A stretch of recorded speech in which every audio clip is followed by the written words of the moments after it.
안녕하세요. 전 올해 37살인 여자입니다. 전 3살 많은 남편과 올해 4살이 된 딸이 하나 있는 여자예요. 어렸을 때부터 제 꿈은 화목한 가정을 이루는 것이었습니다. 저희 부모님은 두 분 다 너무 다정하셨고 자식들에게 잘해 주셨기 때문에 저도 그런 부모님을 닮고 싶었거든요. 제 남편은 결혼하기 전에 제대로 된 연애를 한 번 해보지 못한 어떻게 보면 순수했던 사람이었고 무척 예의가 바르고 어른을 공경할 줄 아는 사람이었습니다. 심지어 가정적이고 성실하기까지 한 사람이었죠. 홀어머니를 모시고 살아서 효심도 끔찍했어요. 그러나 제게 효도를 강요하는 것이 아니라 저희 부모님께도 효도를 알아서 하는 남편이었죠. 어디 내놓아도 당당히 1등 남편이다 얘기할 수 있는 그런 사람이었습니다.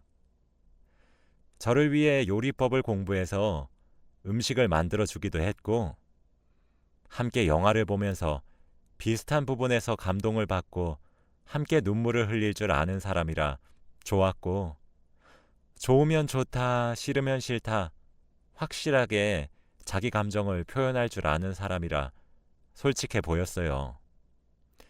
이 남자랑 살면 정말 행복하겠다는 생각이 들어 자연스럽게 결혼을 하게 되었죠. 사실 저희 집도 시댁도 형편이 그리 넉넉하진 않습니다. 그냥 굶지 않고 살 정도였죠. 결혼 후에도 양가에 40만 원씩 생활비를 붙여드리려고 노력했던 그런 착한 사람이었죠. 남편은 홀어머니를 모시고 살았었는데 시어머니도 절 너무 아껴주셨습니다. 제게 인자하게 웃으시면서 이름을 부르시곤 하셨어요. 그러다가 선물처럼 아이가 찾아왔고 우린 그렇게 새 식구가 되었습니다. 아이를 임신했을 때도 얼마나 지극정성으로 저를 대했는지 몰라요. 심지어 입덧도 같이 했다니까요. 남자가 자신의 아내를 너무 사랑하면 입덧도 옮아서 한다던데 우리 남편이 진짜 그러는 것을 보고 친정도 시댁도 혀를 내두르며 고개를 저을 정도로 애처가다 하셨습니다. 저희 부모님도 그런 남편을 얼마나 좋아했는지 몰라요. 세상에 이렇게 착한 사위가 어딨냐고 동네방네 자랑을 하곤 했거든요. 자기 딸한테 그렇게 잘해주는데 어느 부모가 싫다고 할 수 있었겠냐만 말입니다. 저와 남편은 정말 많이 행복했고 서로 사랑했어요. 남들과 다를 바 없는 평범한 환경 속에서 서로 투닥거리며 싸우다가도 금세 화해를 했었던 평범하기 그지없는 가족이었고 매일 이렇게 행복해도 되나 싶었습니다. 행복에 배부른 나날들에 감사했고 너무 행복해서 불안할 정도였죠. 저는 남편과 맥주 한 캔씩 하면서 서로 미래를 이야기할 때가 제일 좋았어요. 이야기를 나누는 그 시간이 행복했었던 이유는 반짝반짝 빛나는 두 눈을 가지고 미래를 꿈꾸는 남편의 모습이 정말 멋있었거든요. 아직 초등학교도 입학하지 않은 어린 딸을 두고 어디서 이상한 놈을 데려와 결혼시켜 달라고 하면 어쩌나 하는 귀여운 걱정도 하곤 했거든요. 그렇게 저희는 쭉 행복할 수 있을 줄 알았습니다. 남편은 학원에서 영어를 가르쳤던 교사였어요. 당시엔 아주 늦은 밤이었고 그날따라 시험을 코앞에 두고 있었기 때문에 특강을 해야만 했었죠. 그래서 늦게 귀가를 했습니다. 저희 집은 골목길 안에 위치한 빌라였어요. 그날은 비도 추적추적 내렸죠.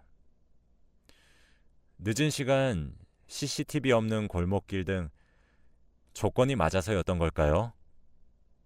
그날 남편이 사고를 당하게 되었습니다. 그 비극은 딸아이가 2살이었을 때 일어났어요. 그날따라 딸아이가 잠투정도 없이 일찍 잠에 들었고 언제나 그랬듯 저는 남편의 귀가를 기다렸습니다. 학원에서 수업이 끝났다고 1시간 내로 도착한다는 남편의 전화를 끝으로 소파에서 TV를 보며 기다리고 있는데 시간이 한참 지나도록 남편이 들어오질 않더라고요. 뭔가 불안해지기 시작했어요. 남편에게 다시 전화를 해보았지만 역시나 연결되지 않았고 전 점차 불안해졌죠. 그러던 도중 시어머니로부터 전화가 한 통이 왔습니다. 통화 내용은 정말 충격적이었어요. 길을 지나가다 뺑소니를 당해 쓰러져 있었던 남편을 발견해 병원으로 이송 중이란 전화를 받았다고 했거든요. 시어머니도 많이 놀라셨던 것인지 횡설수설하시며 말씀하셨는데 똑바로 말씀해 주시라고 화를 내기도 했어요. 큰 소리에 딸아이가 잠에서 깼지만 정말 눈에 뵈는 것이 없더라고요. 시어머니와 전화를 급히 끊고 앞집의 문을 쾅쾅 두드렸습니다. 평소에도 앞집 새댁이랑 친하게 지냈었거든요. 급히 제 딸아이를 앞집에 맡긴 후 헐레벌떡 시어머니가 말씀해 주신 병원으로 찾아갔어요.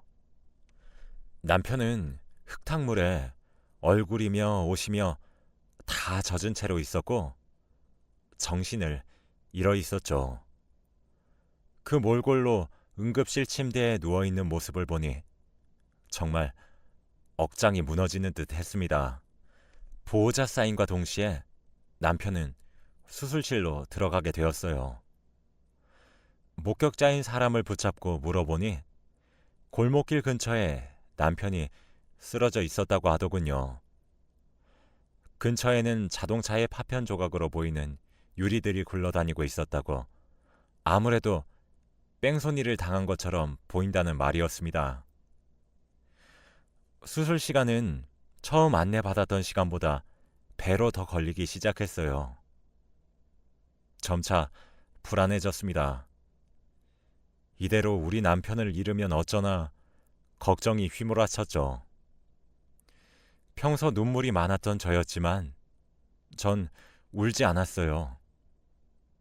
시어머니가 옆에서 통곡을 하실 때도 소식을 듣고 헐레벌떡 수술실 앞까지 찾아온 친정엄마가 저를 붙잡고 어쩌냐고 눈물을 보였을 때도 저는 눈물을 한 방울도 흘리지 않았습니다. 아니, 오히려 화를 냈어요. 울지 마시라고 다그쳤죠. 내 남편 괜찮을 거고 벌떡 일어날 수 있는데 왜 이렇게 우시는 거냐고, 부정 타면 어쩔 거냐고, 당장 눈물 그치라고 소리를 지르면서 말이에요.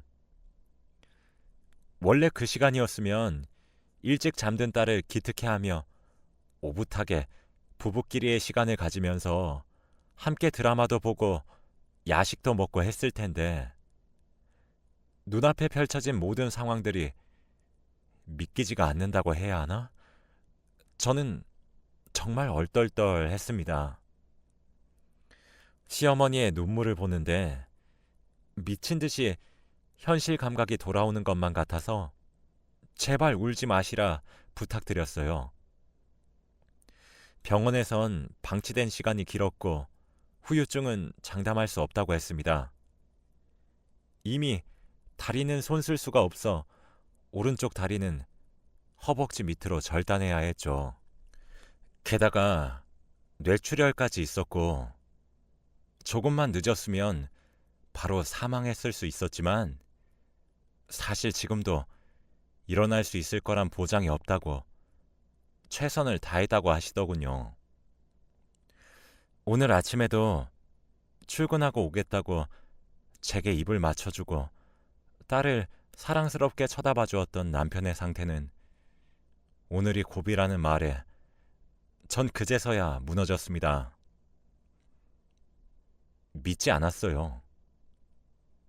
믿을 수가 없었어요. 좀 전까지 저랑 전화를 했고 오늘따라 감기 기운이 있었던 제 몸 상태를 걱정해 주었던 사람이 지금 누워있는 것도 놀라 자빠질 노릇인데 어떻게 믿을 수 있었겠나요? 눈 좀 떠보라고 절규하는 시어머니의 목소리를 끝으로 정신을 잃었습니다. 저와 시어머니는 미친 듯이 남편의 간병에 매달렸어요. 딸아이는 친정에 맡겼어요. 살려만 달라는 우리의 기도가 하늘에 닿은 것인지 남편은 정신을 잃은 지 열흘 만에 기적적으로 눈을 떴습니다. 하지만 남편에겐 또 다른 지옥의 시작이었나 봅니다. 처음엔 제대로 거동도 못해 자신의 상태가 어떤지 몰랐나 봐요. 남편은 헐렁해진 오른쪽 다리를 보고 커다란 상실감을 가지고 미친 듯이 절규하기 시작했어요. 늘 긍정적이고 건강한 삶을 살아왔던 남편은 그때 이후로 성격이 참 많이 변했습니다. 하염없이 울다가 이렇게 살 바엔 차라리 죽어버리겠다고 난리도 쳤다가 멍하니 창밖만 보다가 그렇게 지냈죠. 말 그대로 숨만 쉬었습니다. 시간이 흘러 남편이 퇴원하고 난 후도 문제였어요. 시어머니는 한순간에 장애인으로 전락한 아들이 혼자가 되기라도 할까 겁이 나셨나 봅니다. 그 이후 매일 저희가 살고 있는 집으로 와서 제 손에 물 한 방울 묻히지 말라 신신당부를 하시고는 집안일을 대신 해주셨어요. 청소도 하시고 빨래도 하시고 밥도 차려주시며 모든 일을 해주셨죠. 그렇게 매일을 저희 집에 오셔서 복작거리셨습니다. 그러고 돌아가실 적엔 항상 저를 붙잡고 하나뿐인 아들 옆에 있어주면 안 되냐고 거의 빌다시피 제게 애걸복걸 하셨죠. 남편도 똑같았어요. 매일을 반복되는 질문을 던지더군요. 자기를 사랑하냐고, 헤어지자고 하지 않을 거냐고, 뭐 그런 질문 말이에요. 저희 친정에서는 제 앞길이 창창하다며 이혼하기를 슬며시 요구하기도 했어요. 솔직히 안 힘들다고 하면 그건 정말 새빨간 거짓말입니다. 제가 처한 상황보다 시어머니와 남편의 애원보다 친정과 친구들의 위로보다 더욱 힘들었던 것은 주변 사람들의 시선이었어요. 동정 어린 시선들이요. 남들 일에 어찌나 관심이 많은지 제게 괜찮냐고 오히려 물어오는 사람들은 양반일 정도였습니다. 아마 사람들의 시선을 한번 겪어보지 않으셨으면 100% 이해하실 수 없으실 거예요. 동정 어린 시선도 지긋지긋하고 제게 위로를 건네는 사람들도 다 위선으로 느껴졌습니다. 시어머니가 매일같이 찾아와 저희 살림을 보살피는 것도 이기적인 모습으로만 보였어요. 남편을 바라보고 있다가도 제 시선이 남편의 헐렁해진 오른 다리를 보면 참 만감이 교차하기도 했고요. 분명히 무언가 있어야 되는 곳에 아무것도 없으니 허전함이 참 많이 느껴졌지요. 여기서 가장 힘들었던 건 뭔지 아세요? 점점 불안과 공포에 질려가는 남편의 모습을 지켜보는 것이었습니다. 매일 제 눈치만 살피는 남편의 모습, 제게 집착하기 시작하는 모습 등 세상이 원망스러울 지경이더라고요. 매사에 밝고 쾌활한 웃음을 흘리며 명랑하게 인생을 살아왔고 집에 오면 밖에서 무슨 일이 있었는지 오늘은 무엇을 먹었는지 조잘조잘 떠들기 바빴던 남편의 모습은 이젠 온데간데 찾을 수 없었어요. 그래도 어떻게 해요? 같이 산 시간보다 앞으로 살아갈 시간이 더 많지만 멀쩡한 몸을 가지고 있는 제가 더 고생할 것을 뻔히 알고는 있지만 그래도 남편이 건강한 몸으로 함께 살았었을 때 제 남편이 절 어떻게 사랑해 줬는데요. 얼마나 듬뿍 사랑해 주었는데 남편을 버릴 수는 없었습니다. 친정에서는 이혼을 권유했는데 그 이유 또한 잘 알아요. 나이도 젊으니까 새로 시작하시기를 바라셨겠죠. 장애인이 된 남편을 평생 동안 돌보면서 함께 산다는 것은 제가 너무 일방적으로 고생하는 길이란 사실을 저희 부모님도 아시니까요. 그래서 세상 욕 자신들이 다 들을 수 있으니 이혼하란 말을 꺼내셨던 것이겠죠. 그런데 그렇게 미친 듯이 절 사랑해준 남편을 제가 어떻게 버릴 수가 있겠나요?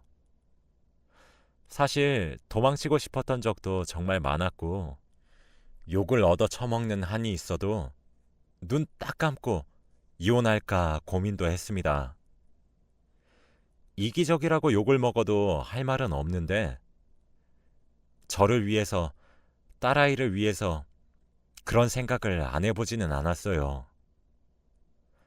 왜 하필 내가 이런 일을 당해야 하고 이 꼴을 당해야 하는지 이해가 되지 않았고 하늘이 원망스러웠죠. 하루빨리 이혼해서 빠져나오고 싶다가도 풀이 죽은 남편을 보면 그래, 내가 아니면 이 사람은 어쩌겠나 싶기도 했고요. 음식 쓰레기를 버리는 일도, 야식을 사다 주는 일도, 분리수거와 화장실 청소, 집안 마트에 가는 간단한 심부름까지 모두 원래 남편이 해왔던 일이었어요. 자신이 해왔던 일을 하는 제 모습을 보고 남편은 수도 없이 미안하다고 말을 하더군요. 그리 내뱉는 남편의 모습이 너무 가슴이 아파 남편을 껴안고 엉엉 울었습니다. 그때 결심했어요.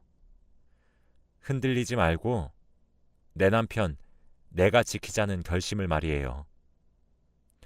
더 이상 절망에 빠져 허우적거리는 남편의 모습을 보는 것도 많이 힘들었고 동정만 받으며 불안과 우울감에 시달리는 인생을 살고 싶지도 않았습니다. 그렇게 결심을 굳히고 친정에 찾아갔어요.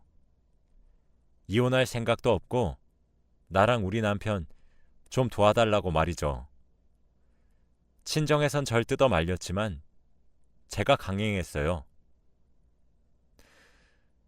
엄마 아빠도 김서방이 나를 어떻게 사랑해줬는지 전부 옆에서 보셨잖아요. 우리 없는 살림에도 친정이랑 시댁에 생활비 조금씩 드리자고 했던 사람이야. 내 손에 물 한 방울 안 묻힌 건 아니지만 최대한 덜 묻히려고 노력했던 사람인데 내가 그런 사람을 어떻게 버리고 새 출발을 해요? 그러니까 그냥 나 좀 도와주세요. 하면서 말이죠. 남편도 붙잡아 앉힌 뒤에 말했어요. 여보, 더 이상 나한테 이러지 마. 당신이 이럴수록 더 지쳐. 당신은 항상 어려운 일을 겪게 되면 극복하는 사람이었잖아. 나 당신 안 버려. 당신 두고 나만 도망가거나 떠나지 않을게. 정말 약속할게. 그러니까 우리 이겨내보자. 당신 우리 딸 결혼식에도 휠체어 타고 들어갈 거야? 걸어서 들어가 봐야지. 요새는 의족이란 것도 있어서 괜찮아. 당신 할 수 있어. 기죽지 마. 알았지? 나도 당신을 얼마나 사랑하는데. 그러니까 당신이랑 나 둘 다 할 수 있어. 적어도 우리 딸아이한테 부끄럽지 않은 부모가 되자 라고 했습니다. 시어머니께도 말씀드렸죠. 어머니, 저희 집에 더 이상 찾아오지 마세요. 어머니가 이러실수록 저희 무너져요. 어머니도 하나뿐인 아들 극복하게 해주셔야죠. 저희가 알아서 할게요. 불안해하지 마세요, 어머님.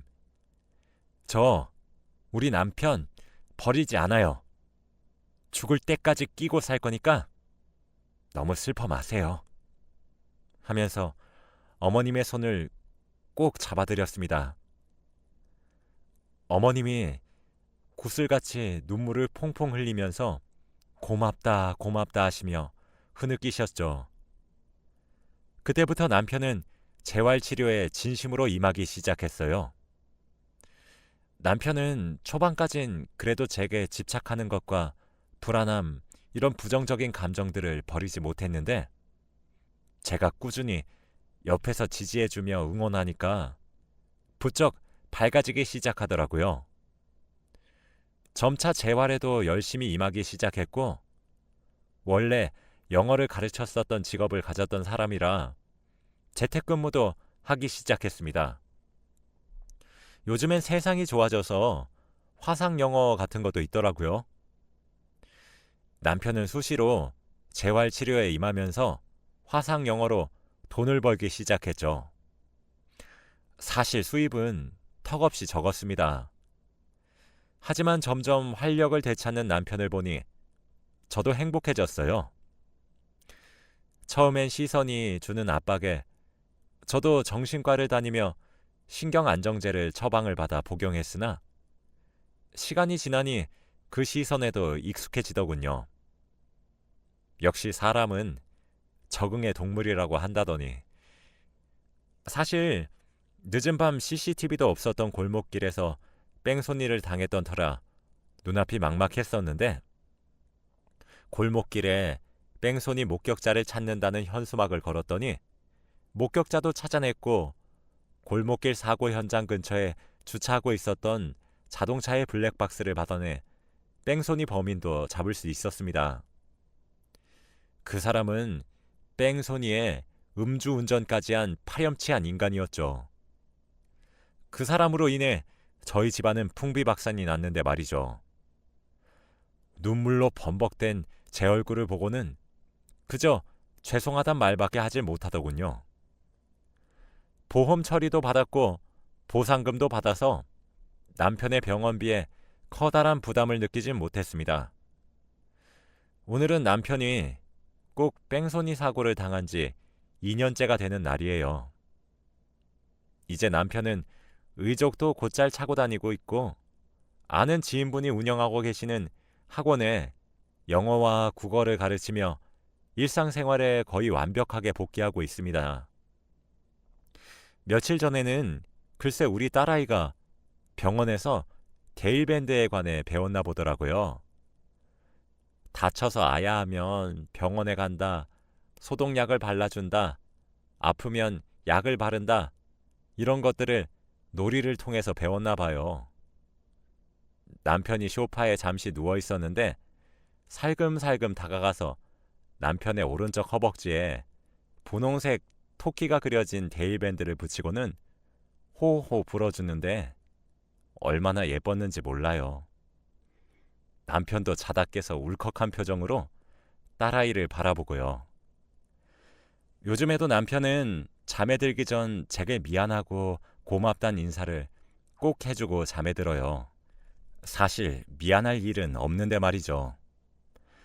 남편이 원해서 사고를 당했었던 것도 아닌데 그저 제게 그렇게 미안한가 봅니다. 사실 지금 생각해보면 제게 무슨 용기가 있어서 그렇게 행동했었던 것인지 모르겠으나 가정을 지켜야 되겠다는 일념 하나만으로 일궈낸 기적 같아요. 남편은 제게 말합니다. 제가 있어서 일상생활로 빠르게 복귀할 수 있었고 절망에 오래 빠지지 않을 수 있었고 재활에 집중해서 의족에 익숙해질 수 있었다고. 그래서 제게 너무 고맙다고 말이에요. 저 또한 남편이 살아있어줘서 얼마나 고마운지 모릅니다. 사실 시어머니도 제게 그 이후로도 너무 예뻐해 주십니다. 부담스러울 정도로 말이죠. 저를 무슨 구원자처럼 생각하시는 것 같기도 합니다. 제 입장에서는 당연한 일을 한 것인데 너무 떠받들어지는 것 같기도 하네요. 제 이야기는 여기서 끝입니다. 정말 그 말이 맞는 것 같다는 생각이 들어요. 인생에 내리막길이 있으면 오르막길도 있단 말이에요. 저는 다시 정상으로 돌아가고 있는 저희 가정이 너무 좋고 여전히 남편과 딸을 무지막지하게 사랑하고 있습니다. 힘들 때 사람 버리는 것은 아니라고 하더군요. 그래서 이제 요즘에도 남편에게 더할 나위 없이 큰 사랑을 받고 있어요. 앞으로는 더 이상의 오르막길은 없어도 좋으니 지금처럼 안락하고 평화로운 나날이 지속되길 바랄 뿐입니다. 제 긴 이야기를 들어주셔서 감사해요. 여러분들 가정엔 평안만 가득하시길 빌며 이만 글을 마칩니다. 감사합니다.